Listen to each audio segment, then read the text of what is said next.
adalah seorang janda tua yang tinggal seorang diri. Suaminya telah lama meninggal. Untuk memenuhi segala kebutuhannya, ia setiap hari mencari kayu bakar di hutan, lalu menjualnya ke pasar. Meski perjalanan dari rumah ke hutan lalu ke pasar sangatlah jauh, ia tak pernah mengeluh. Ia tetap giat bekerja dan pantang menyerah. Salah satu keinginannya yang takkan pernah bisa terwujud adalah memiliki seorang anak. Materi kelas 5 SD, jarak, waktu, dan kecepatan. Contoh soal 1. Jika ibu berjalan kaki dari rumah ke hutan dengan kecepatan rata-rata 2 meter per second, berapakah jarak yang ditempuh oleh ibu setelah 30 menit berjalan? 2. Ibu berjalan kaki dari pasar ke rumah yang berjarak 2 km. Jika ibu berjalan dengan kecepatan rata-rata 4 meter per second, berapakah waktu yang ditempuh untuk tiba di rumah? Rumus menghitung jarak adalah S sama dengan V dikali T. Untuk menghitung waktu, T sama dengan S per V. Untuk menghitung kecepatan, V sama dengan S per T. Dengan keterangan, V adalah kecepatan, S adalah jarak, dan T adalah waktu. Pembahasan nomor 1. Diketahui, V sama dengan 2 meter per second, T sama dengan 30 menit, atau 1800 second. Ditanya jarak. Jawab, S sama dengan V dikali T, sama dengan 2 meter per second dikali 1800 second, sama dengan 3600 meter. Jadi, jarak yang ditempuh oleh ibu dari rumah ke hutan yaitu 3600 meter atau 3,6 km. Pembahasan nomor 2. Diketahui, jarak sama dengan 2 km atau 2000 meter. Kecepatan 4 meter per second. Ditanya waktu. Jawab, T sama dengan S per V, sama dengan 2000 meter per 4 meter per second, sama dengan 500 second. Jadi, waktu yang ditempuh oleh ibu untuk tiba di rumah yaitu 500 second. Suatu malam, janda tua ini bermimpi buruk, yakni kejatuhan bulan di siang hari. Apa yang akan terjadi? Apa maksud dari mimpiku? Ia terus memikirkan dan mengkhawatirkan mimpinya. Keesokan harinya, ia bertemu dengan seorang peramal. Peramal, aku ingin bertanya soal mimpiku semalam. Coba kamu ceritakan mimpimu padaku. Semalam, aku bermimpi kejatuhan bulan di siang hari. Mimpinya terasa sangat nyata. Apakah itu petanda buruk? Itu bukanlah mimpi buruk, justru itu pertanda yang baik. Mimpi kejatuhan bulan menandakan bahwa kau akan mendapatkan seorang anak. Janda tua yang mendengar ucapan peramal merasa terkejut. Materi kelas 7 SMP, aritmatika sosial. Contoh soal 1. Ibu menjual kayu bakar dengan harga Rp22.000. Kayu bakar tersebut akan dijual kembali seharga Rp28.600 oleh pedagang di pasar. Berapa persen keuntungan yang didapatkan pedagang tersebut? 2. Ibu membeli beras sekilo dengan harga Rp10.000. Kemudian ia membeli 1/4 kilo telur dengan harga Rp8.000. Selain itu, ibu membeli gula, minyak goreng, dan tepung terigu dengan harga Rp4.000, Rp5.000, dan Rp4.500. Ketika akan membayar, pedagang memberi potongan harga sebesar 10%. Berapa total harga yang harus dibayar oleh ibu? Aritmatika sosial adalah salah satu materi matematika yang mempelajari operasi dasar suatu bilangan yang berkaitan dengan kehidupan sehari-hari. Dalam aritmatika sosial akan dijumpai beberapa hal, antara lain untung, rugi, harga pembelian, harga penjualan, dan diskon. Untuk mencari persentase untung, rumusnya adalah harga jual dikurang harga beli per harga beli dikali 100%. Untuk mencari harga setelah diskon adalah 100 dikurang P per 100 dikali harga barang. Pembahasan pertama. Diketahui harga jual Rp28.600, harga beli Rp22.000. Ditanya untung dalam persen. Jawab, persentase untung sama dengan harga jual dikurang harga beli per harga beli dikali 100%, sama dengan 28.600 dikurang 22.000 per 22.000 dikali 100%, sama dengan 6.600 per 22.000 dikali 100%, sama dengan 30%. Jadi keuntungan yang didapatkan oleh pedagang tersebut sebesar 30%. Pesan kedua, diketahui harga beras 10.000, harga telur 8.000, harga gula 4.000, harga minyak 5.000, harga terigu 4.500, dan potongan harga 10%. Itunya harga yang harus dibayar. Jawab, total belanjaan ibu adalah 10.000 ditambah 8.000 ditambah 4.000 ditambah 5.000 ditambah 4.500 sama dengan 31.500. Maka harga yang harus dibayar adalah 100 dikurang P per 100 dikali harga barang. 100 dikurang 10 per 100 dikali 31.500 sama dengan 90 per 100 dikali 31.500 sama dengan 28.350. Jadi harga yang harus dibayar oleh ibu sebesar Rp28.350. Sesampainya di rumah, ia disambut oleh 2 orang pemuda dari kerajaan. Apa tujuan kalian kemari, Nak? Kami hendak menitipkan sesuatu kepada ibu. Apa yang ingin kau titipkan padaku, Nak? Aku ini hanya wanita tua renta, sudah tak bisa apa-apa. Ini adalah bayi, Bu. Kami ingin menitipkannya kepadamu. Tolong besarkan ia selayaknya anakmu sendiri. Kenapa bayi ini dititipkan kepadaku? Di mana dan siapa orang tua mereka?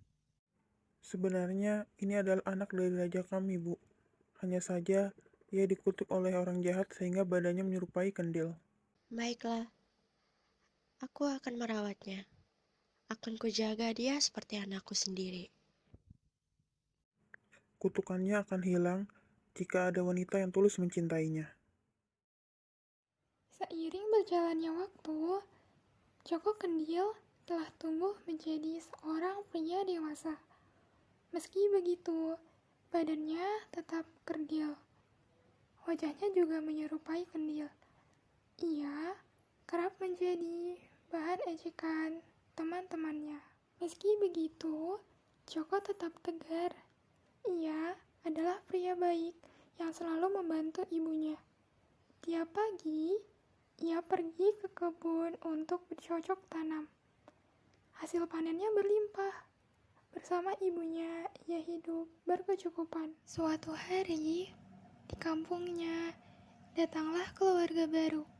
Keluarga itu terdiri dari sepasang orang tua dan anak laki-laki berbadan kurus dan botak yang diberi nama Gundul.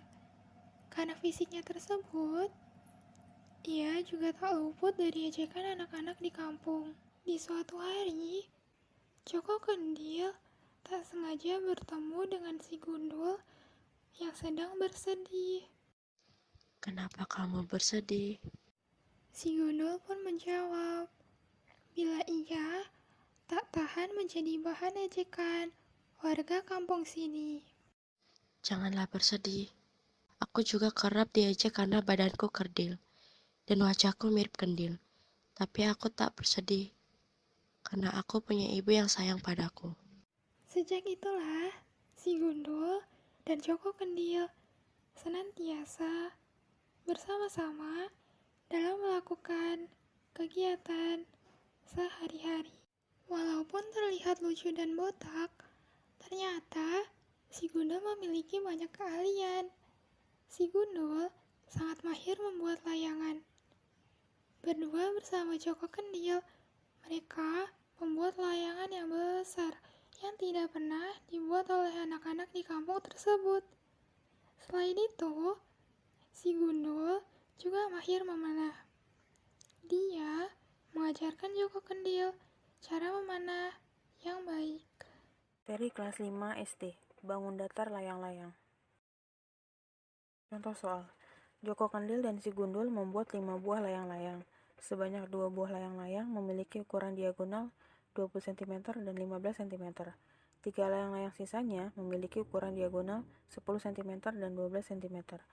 Berapa banyak kertas yang diperlukan untuk membuat layang-layang tersebut? Rumus layang-layang. Luas sama dengan setengah dikali diagonal 1 dikali diagonal 2. Keliling sama dengan A tambah B tambah C tambah D. Dengan keterangan A, B, C, D adalah sisi layang-layang. Pembahasan. Diketahui, dua buah layang-layang dengan diagonal 20 cm dan 15 cm. Tiga buah layang-layang dengan diagonal 10 cm dan 12 cm. Ditanya, luas kertas yang dibutuhkan. Jawab. Pertama, hitung luas layang-layang. Luas sama dengan setengah dikali D1 dikali D2. Setengah dikali 20 dikali 15 sama dengan 150 cm. Maka untuk dua buah layang-layang dibutuhkan 2 dikali 150 sama dengan 300 cm persegi. Untuk langkah berikutnya mencari luas layang-layang yang kedua. Setengah dikali D1 dikali D2. Setengah dikali 10 dikali 12 sama dengan 60 cm persegi. Maka untuk 3 buah layang-layang diperlukan 3 dikali 60 cm persegi sama dengan 180 cm persegi. Maka kertas untuk membuat 5 buah layang-layang tersebut adalah 300 ditambah 180 sama dengan 480 cm persegi. Di suatu sore hari, di pasar yang sedang ramai, Joko Kendil mendengar adanya sayembara dari kerajaan. Baginda Raja akan mengadakan sayembara. Baginda akan menikahkan ketiga putrinya kepada pemuda yang datang ke istana dan menunjukkan kemampuannya. Joko Kendil pun tertarik untuk mengikuti sayembara tersebut. Ibu, aku ingin melamar salah satu putri raja. Akan kutunjukkan bakatku dalam memanah. Apa kau yakin, Nak? Dengan tubuhmu yang seperti ini, apakah sang raja akan menerimamu sebagai menantunya? Aku rasa raja adalah orang yang baik, Bu. Aku yakin dia tak menilai fisikku saja, tapi juga kemampuanku. Ibu Joko menyetujui keinginan anaknya. Keesokan harinya, Joko Kendil datang ke istana. Ia dengan gagah menunjukkan kemampuannya dalam memanah yang diajarkan oleh si Gundul. Raja terkesima dengan kehebatan Joko Kendil. Joko Kendil memanah dengan sangat baik. Raja pun meminta putri pertamanya untuk menerima Joko. Tapi putri pertama raja menolak. Ia tak mau menikah dengan pria yang tak tampan. Ayah, bisakah aku saja yang menjadi istri Joko Kendil? Bagiku, ia pria yang baik dan bakatnya sungguh luar biasa. Benarkah kamu ingin menikah dengannya, anakku? Benar ayah, sebelum menikahkan kami, biarkan kami saling berkenalan dulu selama 1 minggu, bolehkah? Tentu boleh, nak. Materi kelas 12 SMA. Peluang. Contoh soal. Peluang anak panah Joko Kendil akan mengenai sasaran pada saat memanah adalah 3/4. Jika Joko Kendil melepaskan anak panah sebanyak 3 kali, berapa frekuensi harapan anak panah mengenai sasaran? Frekuensi harapan suatu kejadian adalah harapan banyaknya muncul suatu kejadian dari sejumlah percobaan yang dilakukan. Rumusnya adalah FH sama dengan PA dikali N, dengan keterangan FH adalah frekuensi harapan, P adalah peluang, A adalah kejadian A, dan N adalah banyaknya suatu percobaan. Penyelesaian. Diketahui peluang sama dengan 3/4, banyak percobaan sama dengan 3. Ditanya, frekuensi harapan anak panah mengenai sasaran. Jawab, frekuensi harapan sama dengan N dikali peluang. Sama dengan 3 dikali 3/4, sama dengan 9/4. Maka, frekuensi harapan anak panah mengenai sasaran adalah 9/4. Di suatu pagi, putri bungsu berjalan-jalan dengan Joko Kendil.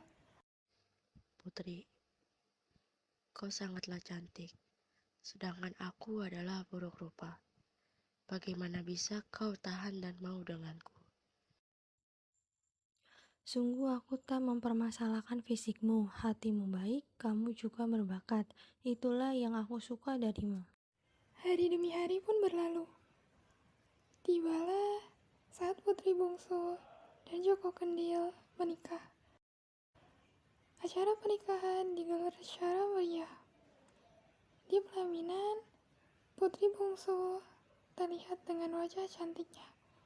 Tetapi, orang-orang desa terkejut Joko berubah menjadi pangeran yang berwajah sangat tampan. Itu berarti kutukannya telah hilang, karena putri tulus mencintainya. Mereka pun hidup berbahagia.